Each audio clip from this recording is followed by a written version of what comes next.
Hallelujah. ಎಲ್ಲರಿಗೂ ಶುಭ ಮುಂಜಾನೆ.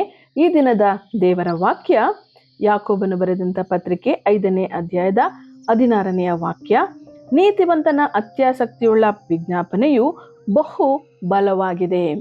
ಕ್ರಿಸ್ತನಲ್ಲಿ ನೀವು ನೆಲೆಗೊಂಡಿರುವಾಗ ನಾವು ಕ್ರಿಸ್ತನ ಮೂಲಕವಾಗಿ ನೀತಿವಂತರಾಗಿದ್ದೇವೆ.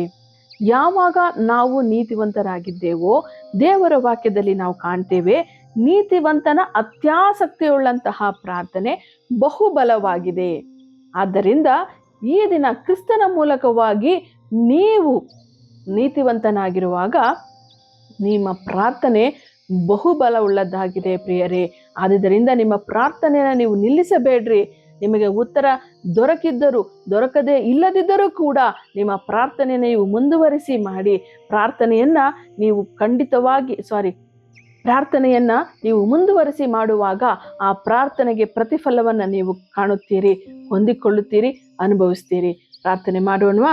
ಸ್ತೋತ್ರ ಕರ್ತನೆ, ಅಪ್ಪ, ಈ ದಿನದಲ್ಲಿಯೂ ಕೂಡ ನಾವು ವಾಕ್ಯದಲ್ಲಿ ನೋಡಿದ್ದೇವೆ ಅಪ್ಪ, ನೀತಿವಂತನ ಅತ್ಯಾಸಕ್ತಿಯುಳ್ಳಂತಹ ಪ್ರಾರ್ಥನೆ ಬಹುಬಲವುಳ್ಳದ್ದು ಎಂಬುದಾಗಿ. ಹೌದು ಕರ್ತನೆ, ನಿನ್ನ ಮೂಲಕವಾಗಿ ನಾವೆಲ್ಲರೂ ಕರ್ತನೆ ನೀತಿವಂತರಾಗಿ ಈ ದಿನದಲ್ಲಿ ಪ್ರಾರ್ಥನೆ ಮಾಡ್ತಿದ್ದೇವೆ ಅಪ್ಪ. ಕರ್ತನೆ, ವಿಶೇಷವಾಗಿ ಅತ್ಯಾಸಕ್ತಿ ಉಳ್ಳವರಾಗಿ ಪ್ರಾರ್ಥನೆ ಮಾಡುವಂತೆ ನಮ್ಮನ್ನು ಬಲಗೊಳಿಸು ಕರ್ತನೆ. ಈ ಕ್ಷಣದಲ್ಲಿ ಈ ಕಾರ್ಯಕ್ರಮವನ್ನು ನೋಡುತ್ತಿರುವಂತಹ ಪ್ರತಿಯೊಬ್ಬೊಬ್ಬರ ಜೀವಿತದಲ್ಲಿಯೂ ಕರ್ತನೆ, ಅವರು ಮಾಡಿರುವಂತಹ ಎಲ್ಲಾ ಪ್ರಾರ್ಥನೆಗಳಿಗೆ ಉತ್ತರವನ್ನ ಕೊಟ್ಟು ಆಶೀರ್ವದಿಸಿ ಅಪ್ಪ, ಆ ಒಂದು ಉತ್ತರವನ್ನ ಅವರ ಜೀವಿತದಲ್ಲಿ ಅನುಭವಿಸುವ ಹಾಗೆ ನೀವು ಅವರೆಲ್ಲರನ್ನ ಆಶೀರ್ವದಿಸಬೇಕಾಗಿ ಯೇಸುವಿನ ನಾಮದಲ್ಲಿ ಪ್ರಾರ್ಥಿಸಿ ಬೇಡಿ ಹೊಂದಿದ್ದೇನೆ ಕರ್ತನೆ, ಆಮೇನ್. ನಾವು ನಿಮಗಾಗಿ ಪ್ರಾರ್ಥನೆ ಮಾಡಬೇಕಾಗಿ ನೀವು ಬಯಸುವುದಾದ್ರೆ ಕೆಳಗೆ ಕೊಟ್ಟಿರುವಂತಹ ನಂಬರ್ಗಳ ಮೂಲಕವಾಗಿ ನೀವು ಕರೆ ಮಾಡುವುದಾದ್ರೆ ನಾವು ನಿಮಗಾಗಿ ಪ್ರಾರ್ಥನೆ ಮಾಡ್ತೇವೆ.